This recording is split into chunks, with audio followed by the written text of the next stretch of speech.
So guys ಇವತ್ತು Uber on ಮಾಡಿದ ತಕ್ಷಣ ಒಂದು ರಿಸರ್ವೇಷನ್ ಬಂದಿತ್ತು. ಸೊ 8 ಗಂಟೆ ಪಿಕಪ್ ಅಂತ ಹೇಳಿದ್ರು. ಸೊ ಎಲ್ಲಿಗಪ್ಪ ಅಂತಂದ್ರೆ ಬನ್ನಿ ಹೇಳ್ತೀನಿ. ಕಸ್ಟಮರ್ ಲೊಕೇಶನ್ ಹೋಗಿ ಮೆಸೇಜ್ ಮಾಡಿದೆ ಬನ್ನಿ ಅಂತ. ಅಲ್ಲಿಂದ ಕಸ್ಟಮರ್ ನ ಕರ್ಕೊಂಡು ಹೋಗಿದ್ದೆ ನಾನು ಟಿಫನ್ ಮಾಡಕ್ಕೆ. ಇಲ್ಲಿ ಅನ್ನಸಿರಿ ಅಂತ ಇದೆ, ಅಲ್ಲಿ ಟಿಫನ್ ಮಾಡ್ಕೊಂಡು ಸೀದಾ ಹೋಗಿದ್ದೆ ನಾವು ಮಡಿಕೇರಿ ರೋಡ್. ಇದು ಬಂದು ಡ್ರಾಪ್ ಎಲ್ಲಿಗಪ್ಪ ಅಂತ ಅಂದ್ರೆ ಗೋಲ್ಡನ್ ಟೆಂಪಲ್ ಗೆ. So customer one way book ಮಾಡಿದ್ರು. ಸೊ ಕಸ್ಟಮರ್ ಹತ್ರ ಮಾತಾಡ್ಬಿಟ್ಟು ಅಲ್ಲೇ ಸ್ವಲ್ಪ ವೆಯ್ಟ್ ಮಾಡ್ಕೊಂಡು ಅಪ್ ಅಂಡ್ ಡೌನ್ ಮಾತಾಡ್ಕೊಂಡಿದ್ದೀನಿ ಈಗ. ಇಲ್ಲಿ ಹಂಗೆ ಬರ್ಬೇಕಾದ್ರೆ ಇಲ್ಲಿ ಹುಣಸೂರ್ ಹತ್ರ ಒಂದು ಫ್ಲೇವರ್ ಮಾಡ್ತಿದ್ದಾರೆ. ಇಲ್ಲಿ ರೋಡ್ ಅಂತೂ ಒಂದ್ ಚೂರು ಚೆನ್ನಾಗಿಲ್ಲ. ಅದ್ರಲ್ಲೂ ಈ ಅಣ್ಣ ಫುಲ್ ಓವರ್ ಲೋಡ್ ಹಾಕೊಂಡು ಬಾಡಿ ಲೈನ್ ಇಂದ ಈಚೆ ಬಂದ್ಬಿಟ್ಟಿದೆ ಐಟಮ್ಸ್. ಈ ತರ ಹಾಕೋ ಹೋದ್ರೆ ಫುಲ್ ಡೇಂಜರ್ ಅಂತ. ಸ್ವಲ್ಪ ಮುಂದೆ ಬಂದಿದ್ದಂಗೆ ಫುಲ್ ಮಳೆ ಸ್ಟಾರ್ಟ್ ಆಯ್ತು. ಸೊ ಮಳೆನ ಎಂಜಾಯ್ ಮಾಡ್ಕೊಂಡು ಫೀಲ್ ಮಾಡ್ಕೊಂಡು ಗಾಡಿ ಓಡಿಸ್ಕೊಂಡು ಬಂದೆ. ಗೋಲ್ಡನ್ ಟೆಂಪಲ್ ರೀಚ್ ಆದ ತಕ್ಷಣ ಇಲ್ಲಿ ಪಾರ್ಕಿಂಗ್ ಹುಡುಕ್ತಿದೆ.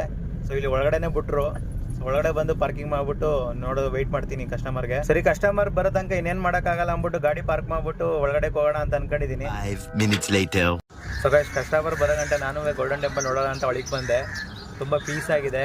ಸೊ ನೀವು ಯಾರ್ಯಾರು ಬಂದಿಲ್ಲ ಇನ್ನೂ ಬಂದು ವಿಸಿಟ್ ಮಾಡಿ. ತುಂಬ ಕೂಲ್ ಆಗಿದೆ ಅಂದ್ಕೊಳ್ಳಿ.